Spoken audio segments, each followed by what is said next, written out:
10 of Footy Flashbacks. I'm really looking forward to joining you each Sunday throughout the season to bring back to life some of the great memories we've got locked away in the Seven Library. We'll relive some classic matches and look back on the careers of some great champions of the game. And what better way to kickstart the new season than revisiting one of the most memorable games from last year, that pulsating preliminary final between the Giants and the Bulldogs. And to help us relive all the big moments, we hear from players from both sides. I remember the first on-ground warm about 40 minutes before, and Sydney's siders are notoriously slow to get to the game, so I think it was about the whole crowd there at the time with the Dogs as we ran out and we got booed. Probably made it a little bit hectic in the warm-up. It was kind of, because they were just going nuts. It's going absolutely mental. So it's hard to hear out there, but yeah, that's great for sure. Well, it was the best atmosphere I've experienced at Spotless Stadium. There seemed to be people hanging off the rafters, and there must have been probably 60-70% of the crowd were Bulldogs fans. We thought we might have a few fans, but when we ran out, it kind of felt like a home game. It was definitely the only game at Spotless we had all year where we actually got booed as we were coming onto the ground.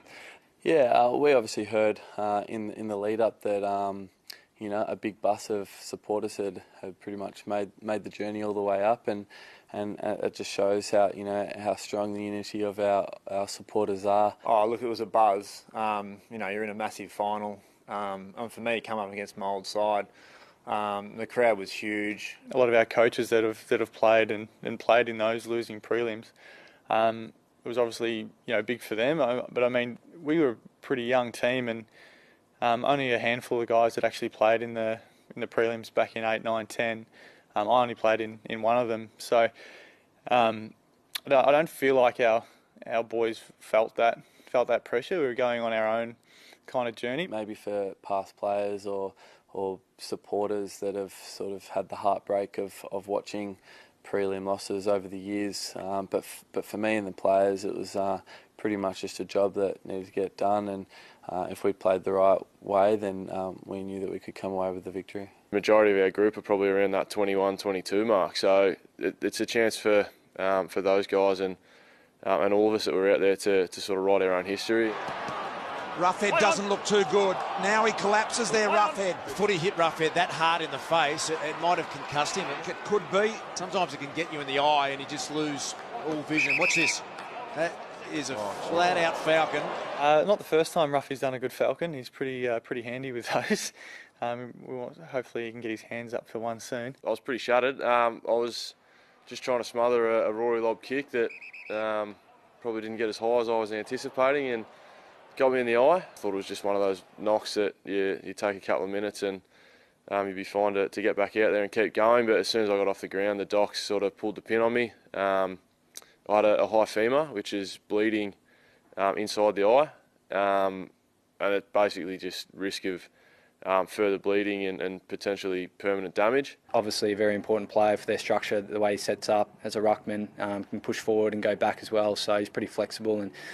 And when he went off, we probably thought we'd get a bit of dominance in the ruck, and I think Boyd actually went in and did pretty well in the ruck. He was a really important player for us that day because we didn't have too many people to go into the ruck, and Tommy Boyd did a great job once he went in. Shane Mumford's obviously a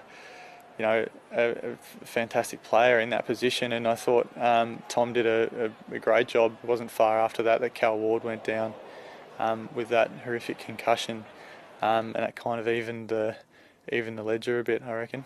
Now, we've got another one. Is that Callum Ward? He may have got kneed in the head, Richo. Yeah, this is right to the side.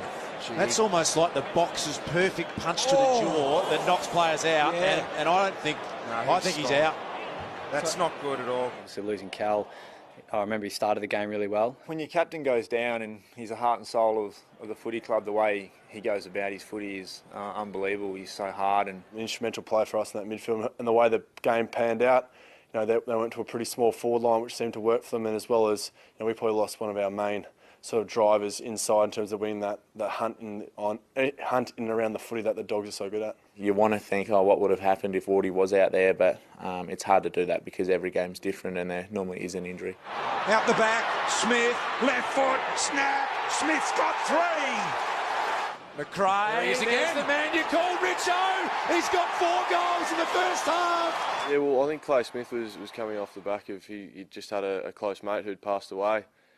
So his performance was quite phenomenal. Clay, he's a really good mate of mine, and it made it even more special considering the circumstances that he had to go through that week. I think it was 4 goals in the first half, and probably kept us in it. So he was inspirational. Being in the right place in top 50 was nice to put a few goals on that day. All I remember from Easton's that magnificent mark on the wing. Easton won! Sensational grab! I was sort of worried that he'd gone up too high and that he was going to come down and sort of hurt his back or something. Juggling attempt to mark, couldn't quite get it. Recovers, got boot the ball. Somehow he's conjured it up. Good looking kick. Smith the danger mark taken there by Dixon. Dead-eye Dixon plays on. A momentary left by GWS. Tory was, in particular, some of his one-on-one stuff was great, and particularly a few contests. It's on Heath Shaw, who obviously is a fantastic player. Yeah, I was lucky enough to get on the end of a few. I sort of had a job on Heath Shaw that day, and yeah, it was pretty much to get him back to the goal square and just try and beat him one-on-one and use my strengths. Dicko's performance to try and keep a handle on him, but then hurt on the scoreboard was fantastic. And the tackle by Stringer, he had prior opportunity, and that's a Jake Stringer free kick. It's on here. Oh, it was huge. It went to another 3 or 4 levels, I reckon. Just with the way the Western Bulldogs, as soon as you get the footy, they're after you. Their attack on the ball, it went up. You could definitely feel as soon as you got the footy, you had to get rid of it as quickly as possible, and it was hard to make decisions in tight. So, and I think they would have felt the pressure that we brought as well. So it was a quality game of football.